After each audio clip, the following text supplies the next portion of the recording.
May malalagas muli sa tropa ni Tanggol, matinding laban, matinding sakripisyo sa FPJ's Batang Quiapo. Umuugong na naman ang tensyon sa FPJ's Batang Quiapo matapos kumalat ang balita na may malalagas sa tropa ni Tanggol sa mga susunod na episodes ng hit primetime serye.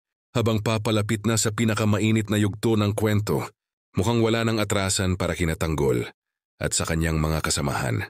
Sa gitna ng mga habulan, putukan at pagtataksil, may mga karakter umanong magbubuwis ng buhay sa ngalan ng katapatan at hustisya.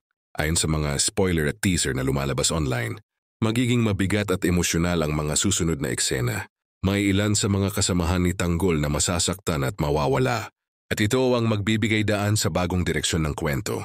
Si Enteng, na matagal nang nakasama ni Tanggol, ay isa sa mga pinag-uusapan na posibleng malagas o masakripisyo sa gitna ng laban. Maraming tagahanga ang nagulat sa posibilidad na ito dahil kilala si Enteng bilang puso ng tropa. Tapat, palatawa at laging handang tumulong. Maraming netizens ang naglabas ng kanilang emosyon online. Matapos kumalat ang chismis, wag naman si Enteng. Siya ang nagbibigay ng saya sa tropa. Kung may mawawala man, siguradong mas titindi ang galit ni Tanggol.